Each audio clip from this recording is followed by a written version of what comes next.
इस सरकार में इस्तीफे नहीं होते,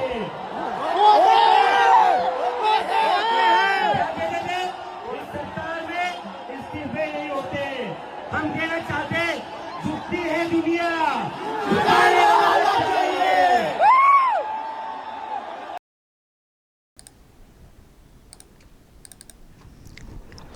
দর্শক, কেন্দ্রীয় শিক্ষামন্ত্রী ধর্মেন্দ্র প্রধান উনি পদত্যাগ করেছেন। দু পাতার একটা চিঠি হিন্দিতে লিখেছেন, সেটা সোশ্যাল মিডিয়াতেও ছেড়েছেন যে আমি পদত্যাগ করছি। যা সব চলছে, যা সব দেখছি, এখানে দেশ বিরোধী শক্তি মানে কোথাও একটা তাদের ফায়দা তোলার চেষ্টা করছে, দেশকে বিপদে ফেলার চেষ্টা করছে। যুব সম্প্রদায়, যুব শক্তি এবং যারা ছাত্র ছাত্রী, তাদের একটা মুভমেন্ট আছে, কিন্তু সেটাকে কাজে লাগিয়ে একটা দেশ বিরোধী শক্তি তাদের ফায়দা তোলার চেষ্টা করছে। ফলে আমি এটা করতে দিতে পারি না। যা চলছে আমার নজরে আছে, ছিল, মর্মাহত যা সব চলছে, ফলে আমি দায়িত্ব থেকে সরে যাচ্ছি। আসলে এই যে মুভমেন্টটা করা হচ্ছিল ককরোচ পার্টির নামে, এবং সেখানে অনেক পার্টি যুক্ত হয়ে গেছে, যেসব দাবি ছিল তার মধ্যে একটা প্রধান দাবি, বলবো বড় দাবি, সেটা ছিল যে ধর্মেন্দ্র প্রধান কেন্দ্রীয় শিক্ষামন্ত্রী, ওনাকে পদত্যাগ করতে হবে। তো প্রথম দিকে একটু দেখছিলেন যে কতটা কি ওনারা বলতে চাইছেন দেখি। তো যখন দেখা যাচ্ছে যে একটা আন্দোলনটাকে এমনভাবে বিষিয়ে দেওয়া হচ্ছে, দেশের ক্ষতি হতে পারে, দেশ বিরোধী শক্তি সেখানে ঢুকে পড়ছে, গোটা দেশ জুড়ে একটা অচল অবস্থা তৈরি করার চেষ্টা করছে। ফলে সেই ক্ষেত্রে নিজের পদ আঁকড়ে থাকাটা তো বড় কথা না, দেশকে শান্ত রাখা, ঠিক রাখা, এটা হচ্ছে বড় কথা। কারণ নিজের পদটা বড় কথা না, ব্যাপারটা হচ্ছে এই অশান্তিটাকে কাজে লাগিয়ে দেশের অভ্যন্তরে একটা বিরাট গণ্ডগোল লাগানোর চেষ্টা হচ্ছে। আর আপনারা জানেন দেশের আশপাশে অনেক শক্তি আছে, মানে বহিঃশত্রু আছে, তারাও এর মধ্যে ইন্ধন দিচ্ছে। ফলে ওই জায়গাটা মাথায় রেখে যাতে আরও বিষয়টা না বিষিয়ে যায়, তো যখন ওনারা বলছেন পদত্যাগ করতে হবে, তাতে যদি ছাত্ররা শান্ত হয়, আগে তো ছাত্রদেরকে শান্ত করতে হবে। ছাত্রদের এই মুভমেন্টকে শান্ত করলেই দেশ বিরোধী শক্তিটাও শান্ত হয়ে যাবে, তারা আর ইন্ধন লাগানোর জায়গা পাবে না। ফলে এটাকে যদি বন্ধ করতে হয়, যখন ওদেরও দাবি যে পদত্যাগ, মানে শিক্ষামন্ত্রীর পদত্যাগ, তো ঠিক আছে পদত্যাগ করলাম। প্রথম দিকে বোঝানোর চেষ্টা হয়েছে, আসুন বসি, কি বলতে চাইছেন, নিট পরীক্ষাটা পরীক্ষা হয়েছে, হ্যাঁ প্রশ্নপত্র ফাঁস হয়েছিল, আমরাও চাই না সেই প্রশ্নপত্র ফাঁস হোক, যারা করেছে তাদের বিরুদ্ধে ব্যবস্থা এবং কঠিন সাজা, ব্যাপারটা হচ্ছে। তো বোঝানোর চেষ্টা হয়েছিল, অনেক বোঝানোর চেষ্টা হয়েছিল, কিন্তু যখন একটা অন্যরকম শক্তি ঢুকে পড়ে না বিষয়টার মধ্যে, তখন সেটাকে সহজে কন্ট্রোলে আনা যায় না। তো সেটা ওনারা কোথাও ফিল করেছেন। দলটা তো একটা বড় দল, দলটা কখন, মানে দলটা জানে কখন এগোতে হবে, কখন পেছাতে হবে, কখনো এক পা দুপা পেছাতেও হয়। এই জন্যই তো দলটা আজকে এরকম জায়গায় এসছে না।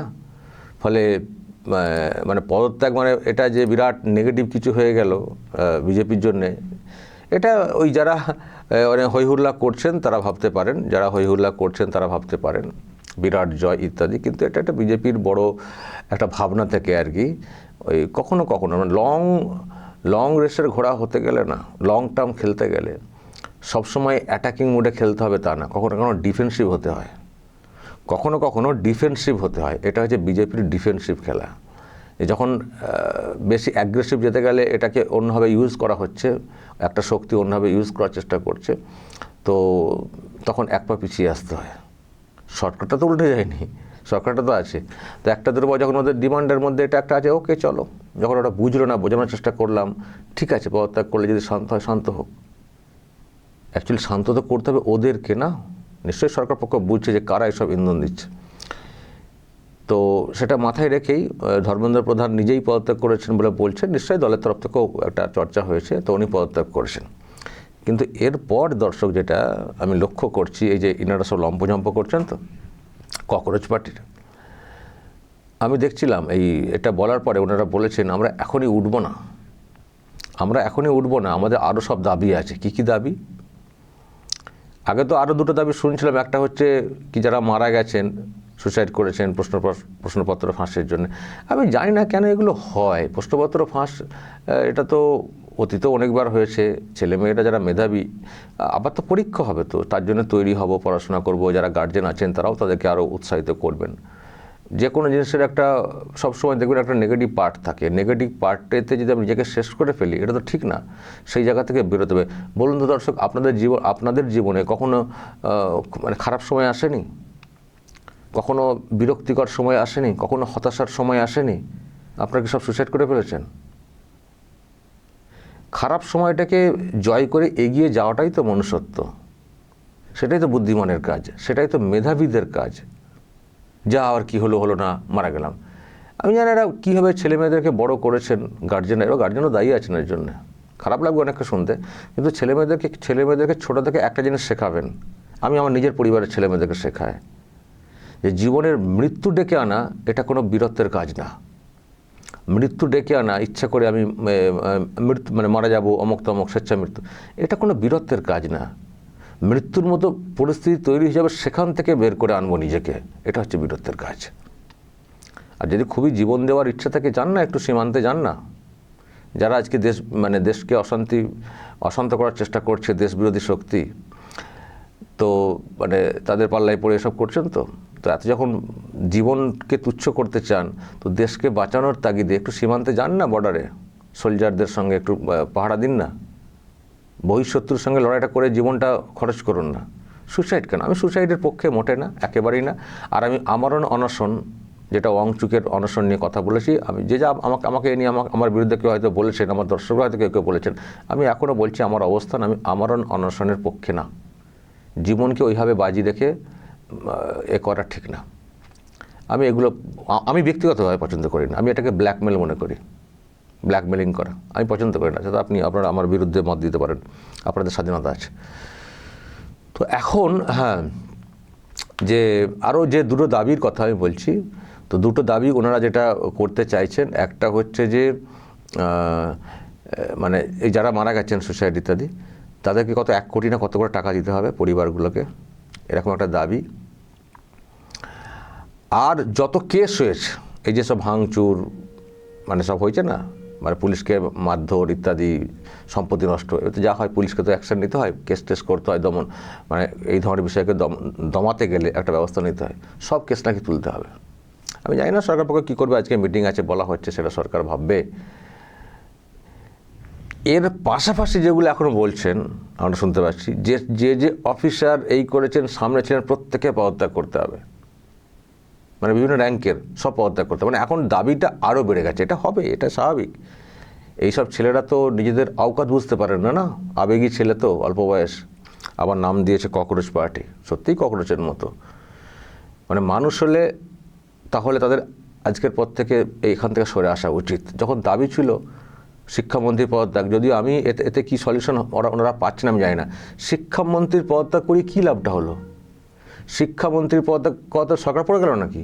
আর শিক্ষামন্ত্রী প্রশ্নপত্র ফাঁস করেছিলেন, যদি জানতেন যে শিক্ষামন্ত্রী প্রশ্নপত্র ফাঁস করেছেন, তাহলে দুর্নীতিগ্রস্ত ইত্যাদি বলে পদত্যাগ করতে পারতেন। শিক্ষামন্ত্রী পদত্যাগ করে কী এমন লাভটা হয়ে যাবে?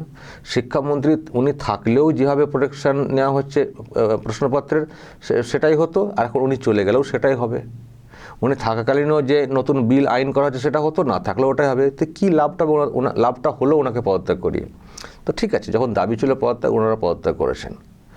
এরপর যদি আপনাদের মধ্যে সত্যি মনুষ্যত্ব থাকে, ছেলে মেয়েদের ভবিষ্যতের ইত্যাদি ব্যাপারে, তাহলে কিন্তু সরে এসে সরকার যেভাবে এগোতে চাইছে সেইভাবে সহযোগিতা করা উচিত, যদি সত্যি আপনাদের নিট প্রশ্নটা ফ্যাক্টর হয়ে থাকে। আর যদি বলে যে না, এটাকে ইস্যু করে আমরা নতুন পার্টি তৈরি করছি, আমাদের অন্য ভাবনা আছে, পলিটিক্যালি ক্ষমতায় আসবো, আমরা প্রধানমন্ত্রী হব, সরকার গঠন করব, তাহলে করতে পারেন। সেটা আমরা বুঝছি যে এটা শুধু নিট প্রশ্নের ব্যাপার না, এখানে পলিটিক্যাল কোনো উদ্দেশ্য আছে। আবার কিছু অন্য পার্টি, বিরোধী পার্টি, যাদের কথায় মানুষ নামে না, তারা আবার এই সুযোগটাকে কাজে লাগিয়ে তারা আবার খানিকটা ঝোল টানার চেষ্টা করছে। সেটাও কিছু পার্টি করার চেষ্টা করছে, দেখতে পাচ্ছি। এবার টিএমসিও নাকি ওখানে যাবে বলছে, যারা চাকরি বিক্রি করেছে এখানে। তো এটা হচ্ছে, এটা পলিটিক্যাল স্বার্থ। ফলে শুধু পরীক্ষার স্বার্থে হলে আমি তো বলবো এত এইরকম আন্দোলনের প্রয়োজনও ছিল না। আর তাও যখন করেছেন, শিক্ষামন্ত্রী পদত্যাগ যখন দাবি ছিল, ওকে করে দিয়েছেন। আর কেস তোলার পরে, একটা কেস হলে তো সঙ্গে সঙ্গে তো তোলা যায় না, একটা কেস মানে নথিভুক্ত হলে। আর শিক্ষার্থী যারা পরীক্ষার্থী, তাদের ক্ষেত্রে নয় কনসিডার করা যায়, কিন্তু তাদের সুযোগ নিয়ে, তাদের মুভমেন্টের সুযোগ নিয়ে যে হুলিগান, যে গুন্ডারা গুন্ডামি করলো, তাদের কেস তুলতে হবে। যদি এরকম বলা হয়, সে আবদার তো মানবে না সরকার। দেশ বিরোধী শক্তি যারা এটার সুযোগ কাজে লাগিয়ে করার চেষ্টা করেছিল, তাদের কেস কী করে তুলবে? তাদের জন্য যদি ককরোচ পার্টি বলে ওদেরগুলো তুলতে হবে, সেটা মানা যাবে না। আর ক্ষতিপূরণের যে বিষয়টা, সেটা সরকার মানবিক কারণে ভাবনাতে আসতে যেতে পারে। কিন্তু যদি দাবি বাড়তে থাকে বা এরকম ইচ্ছা, একটা জয় পেয়েছি, এটাকে যদি জয় হিসেবে ওনারা ধরে থাকেন, মানে এবার আমরা পরপর দাবি করে যাব, এরকম করে একটা অস্থির পরিস্থিতি তৈরি করব, উঠবো না আমরা এখান থেকে। এখানে থাকলে দেখছি বেশি মাইলেজ, সবাই আমাদেরকে দাদা করছে, বিভিন্ন পার্টির লোকেরা আসছে, পয়সা করিও আসছে, খাবার দাবার সব আসছে, বেশ মজায় আছি, কাজকাম ছেড়ে দিয়ে, পড়াশোনা ছেড়ে দিয়ে। যদি এই রকম ভাবতে শুরু করে দেন, তাহলে আমার বলবো সরকারকে এবার দেখতে পাবেন সরকার কী জিনিস। একটা সময় পর্যন্ত সরকার ওয়েট করেছে, একটা পা পিছিয়েওছে, এবং এটা ভালো করে, এটা বুদ্ধিমানের কাজ। যে এরপর যদি সরকার অ্যাগ্রেসিভ মানে ফরওয়ার্ডে খেলতে নামে, আর মানুষের সেন্টিমেন্ট কিন্তু এরা পাবে না।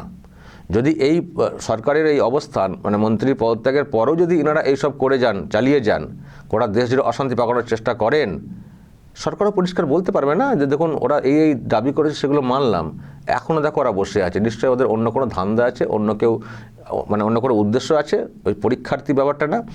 আর এখানে আরও অনেকের ইন্ধন আছে। ফলে আমাদের কি করার আছে বলুন? দেশবাসীর কাছে যদি এই কথা খোলাসা করে না সরকার, দেশবাসী বলবে পিটিয়ে ছাল চামড়া তুলে দাও, তাদের বক্তব্য থাকবে। সরকারকে সেটা ওইভাবে করবে। আমি বলছি, দেশবাসীর আর কোনো সেন্টিমেন্ট কিন্তু এরা পাবে না। এই যে কোথায় নেমে তো পড়েছে, কিন্তু কোথায় থামতে হয় সেটাও জানতে হবে। যদি মানে টাইট ভালো, বেশি টাইট দিতে যদি যায় ওরা, তখন প্যাচ কিন্তু কেটে যাবে, আর কোনো নিয়ন্ত্রণ থাকবে না। আর সরকার তখন যে অ্যাকশানই নিক, মানুষও কিন্তু সরকারের বিরুদ্ধে যাবে না। মানুষও বলবে ঠিকই তো করেছে, ওদের তো দাবি পূরণ হয়ে গেছিলো, আবার এসব করছে কেন? ফলে শাসক এক পা পিছিয়ে, তারাও বুদ্ধিমানের কাজ করেছে, এক পা জাস্ট পিছিয়ে। এটা কোনো নেগেটিভ ব্যাপার হয়ে যাচ্ছে না ধর্মেন্দ্র প্রধানের, এটা যে ওরা হয়ে গেল মানে বিজেপির লস না, এটা বুদ্ধিমানের কাজ। আনাড়ি হলে, মমতা ব্যানার্জির মতো আনাড়ি হলে আলাদা ব্যাপার ছিল। কেন্দ্রে যারা আছেন তারা তো একটু ঠান্ডা মাথার লোক, আর ব্যক্তিগত সিদ্ধান্তে তো চলে না দলটা। সেখানে একজন মানে একটা বসে আলোচনা করে ঠিক হয়, অনেক ভেবে চিন্তে চলে বিজেপি। সুতরাং যখন সরে এসছে, দেখবেন কৃষক বিল নিয়ে অনেক আন্দোলন হয়েছিল, একটা সময় পর চেষ্টা করেছে, পরের দিকে সরে এসছে, কিন্তু সরকারে টিকে আছে, তাদের অগ্রগতি চলছে। ফলে লং টার্ম চলতে গেলে কখনো না দুপা এক পা পেছাতে হয়, তো পেছাচ্ছে। কিন্তু পিছিয়ে মানুষের সেন্টিমেন্ট কিন্তু এবার সরকার নিয়ে নিল, কিন্তু মানুষের সেন্টিমেন্ট এবার সরকার কিন্তু নিয়ে নিল। সরকার কথা শোনে না তা না, কিন্তু এরপর যদি এরা না শোনে, সরকার যা করবে আর এদের কথা মানুষ কিন্তু শুনবে না। এটা ফলে এদের জন্য ভাববার বিষয় আছে। এরপর যদি পাকামো যদি বেশি ওরা এগিয়ে যেতে চায়, বুদ্ধিমানের কাজ হবে। আর মিটিং আছে, মিটিংয়ের পর করে একটা ভদ্রস্থ জায়গায় প্রোগ্রামটা র্যাপ আপ করা, শেষ করা। নাহলে কিন্তু বুঝতে হবে, মানুষ কিন্তু পরিষ্কার বুঝে যাবেন যে এরা কিন্তু মানুষ না, সত্যিই ককরোচ। আর এই ককরোচদেরকে দমন করতে গেলে এরপর ওই কীসব ছোড়ে না, স্প্রে টাইপের কীসব দেয়, ওই সব দেওয়া উচিত। মানুষই একটা সময় বলতে শুরু করে দেবেন, আর তারপর দেখবেন সরকার পক্ষের ভূমিকাও কীরকম হচ্ছে। কারণ যাই হোক, একটা ইস্যুকে সামনে রেখে গোটা দেশকে অশান্ত করবেন, আর দেশবিরোধী শক্তিগুলো সেখানে ফায়দা তোলার চেষ্টা করবে, দেশের ক্ষতি করবে, আর দেশের সরকার চুপ করে বসে থাকবে, সেটা হতে পারে না। দর্শক বলবেন যদি আপনাদের এই নিয়ে আরও কিছু বলার থাকে, যা বলার বলবেন, এবং নজর রাখবেন আরামবাগ টিভিতে।